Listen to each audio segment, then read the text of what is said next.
Last week, Activision announced that Call of Duty Black Ops and Black Ops 2 would finally be coming to modern consoles. The internet is excited, to say the least, but to no one's surprise, these are not remakes built from the ground up, and they aren't even full remasters with modern graphics. They're essentially the same games people were playing over a decade ago. And somehow, it's the most popular decision the Call of Duty franchise has made in years. Why is this? Most people will tell you that it's just nostalgia. I don't think that that's the real answer. I don't think that this is about what happened to Call of Duty. I think that this is more about what happened to online gaming. By 2007, World War II shooters were everywhere, so game developer Infinity Ward made the move that changed everything. They released Call of Duty 4 Modern Warfare, which completely rewired online gaming by introducing systems like classes, perks, kill streaks, and the prestige progression system that kept players coming back night after night. Call of Duty almost felt addictive for a lot of people, me included. Things got bigger with the introduction of the Zombies game mode, which is very popular in 2008's World at War. And by the time the Call of Duty Modern Warfare 2 launched on November 9, 2009, the popular midnight releases of the series had evolved into full-scale late-night block parties. Over 10,000 retail stores across the United States did the midnight release for Modern Warfare 2. Gamers would wait 5 to 10 hours, if not longer, just to see the doors open and get the game. Managers would order pizza, and energy drink companies set up booths and provided samples. It was a gigantic event. Modern Warfare 2 in particular became the largest entertainment opening in history at the time, grossing over $550 million in its first 5 days of release.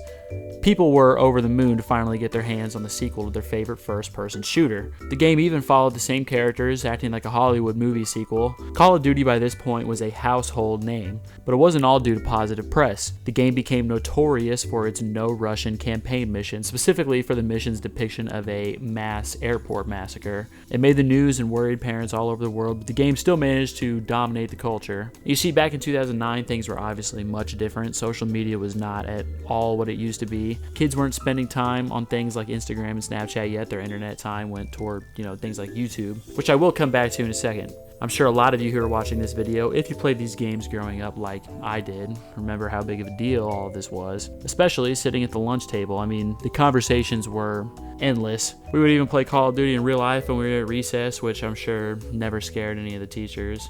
But that goes to show that everyone's obsession for the game knew no bounds. And this is what I'm talking about. Without the dominance of mobile social media, kids were hanging out on Modern Warfare after school. If there was some sort of beef that we had while we were in class, then, it was handled on a private COD lobby. Or if there was drama, it would always be discussed by the friend group in these game chats. Call of Duty encouraged this, since everyone that played in these lobbies was forced to be in the same game chat with each other. The trash talk, as well as the sheer, how should I put this, chaos of some of the things said in these lobbies will forever live on in the minds of the people who were there for it. Personally, I started playing these games online around Black Ops 2, and in one of the lobbies I was playing in with random people, I met someone who I consider to be one of my best friends. We're still friends 14 years later, even though he lives on the other side of the country, and things like this were made possible by the insanely connected community of people and the random matchmaking component of the game. The other gigantic part of the Call of Duty community was YouTube.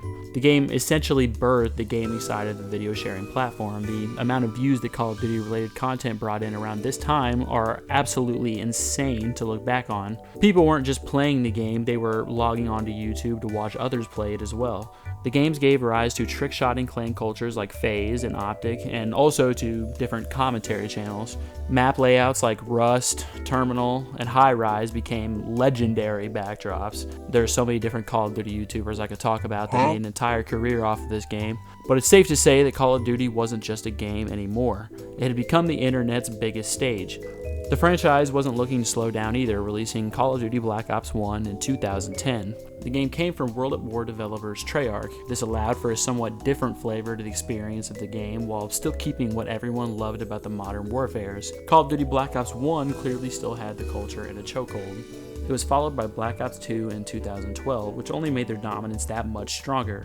The game balanced the chaos of the previous titles and became widely regarded by fans as having the greatest, most competitive multiplayer balance in franchise history. Call of Duty was on top of the world, and it made billions while commanding the attention of almost every gamer on the planet. Most fans you ask will tell you that one of these 5 games are probably the franchise's brightest. But while the sales to this day have remained more than intact, the cultural conversation surrounding the franchise was about to change forever.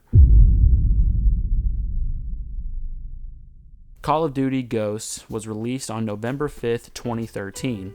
The game sold well, but there was a problem. Players voted with their time instead of their wallets. The fans collectively mass abandoned the game not long after launch to go back to Black Ops 2. No retention means no DLC sales, which Black Ops 2 thrived on, making the company millions from the separate purchase of camo and map packs alone.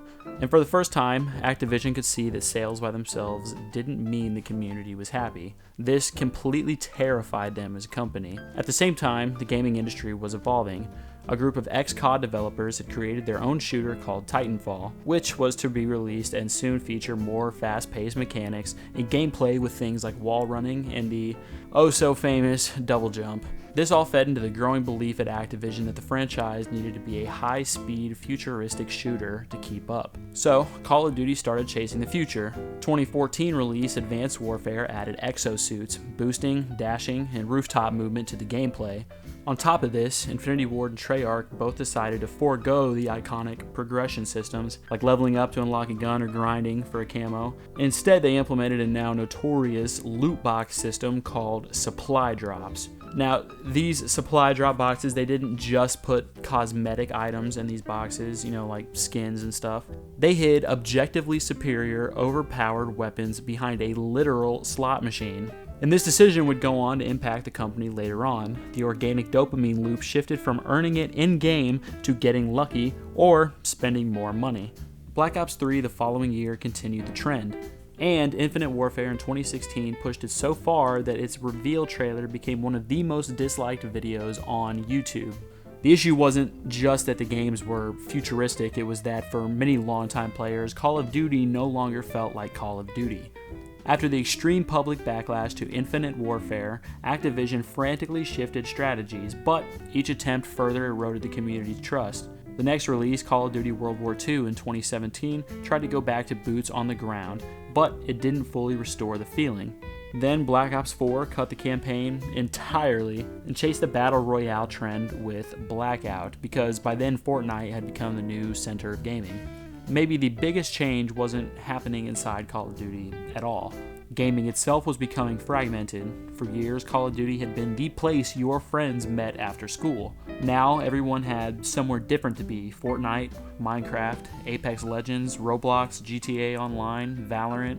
It's a lot, a long list. But Call of Duty was not the place that everyone met at anymore. It had become just, one stop in a much larger gaming world. And on top of this, to many people, the franchise had completely lost what made it special. But there was one glimmer of hope. The next entry in the series saw a reboot attempt by Infinity Ward, Call of Duty Modern Warfare. Released in 2019, it was meant to give a new interpretation of the original Modern Warfare story. The gameplay saw another return to the classic boots-on-the-ground style. And when the game's new game mode, Warzone, launched in March 2020, it provided the perfect escape during worldwide pandemic lockdowns. The game mode was immensely popular. However, a series of design choices and technical regressions steadily fractured the community. Warzone gradually became the centerpiece of Call of Duty, forcing every yearly release to feed into the same live service ecosystem. Something else Activision did with this game was something called skill-based matchmaking, which is exactly what it sounds like. It made matches more competitive by pairing players with others around their same skill level. That sounds fair on paper, but for regular players, every match could, feel sweaty. And then for creators, goofy challenges and casual high kill gameplay became a lot harder to make without, reverse boosting or using a VPN. The casual Call of Duty lobbies slowly disappeared. To maintain its multi-billion-dollar monetization cycle, Warzone shifted away from its gritty military aesthetic toward immersion-breaking pop culture collaborations. And by the mid-2020s, a historic wave of legacy Call of Duty YouTubers publicly announced that they were quitting content creation for the franchise. It's just in such a weird spot. I don't understand it. Call of Duty, every year, just to kind of rehash it, I feel like every single year COD is going lower and lower. Now here we are in 2026, and after years of the same thing over and over, the biggest announcement the franchise has had in a very long time came on June 17th when Activision announced Call of Duty Black Ops 1 and 2 would be ported to new generation consoles. So, why are millions of people excited about 15-year-old Call of Duty games? Well, I think this all comes down to the feeling that these games have represented for so long. And the main argument for this is nostalgia. If nostalgia was the sole reason for people wanting these games back, then I think that we would all just forget the issues that the games had. Old Call of Duty had overpowered weapons, hackers, terrible balancing, host migration. I could go on. So if the games had all of those problems, why do we still miss them? Because perfection isn't what we're missing. This is made even more evident by the fact that people are still going to buy this even though the games are not remakes built from the ground up. And they aren't even full remasters with modern graphics. They are just ports to new consoles. The real reason is this. People don't miss old Call of Duty because it was perfect. People miss the friends that they played Call of Duty with. It wasn't just iconic maps like Rust or Nuketown, and it wasn't just unique maps for the game. It wasn't even just zombies. It was getting home from school and seeing 6 of your friends were all online waiting for you. It was the trash talk. It was the YouTube videos everyone would watch about the game when they got off of it. It was the talks about it at school lunch or getting in trouble for talking about it during class because you and your friends just could not help yourselves. Overall, it was one shared experience for the community, even those who were a little older when the games were released. And while sales are high, this is due to the introduction of live service, and with it, a slew of in-game purchases that keep lining the developers' pockets even after release.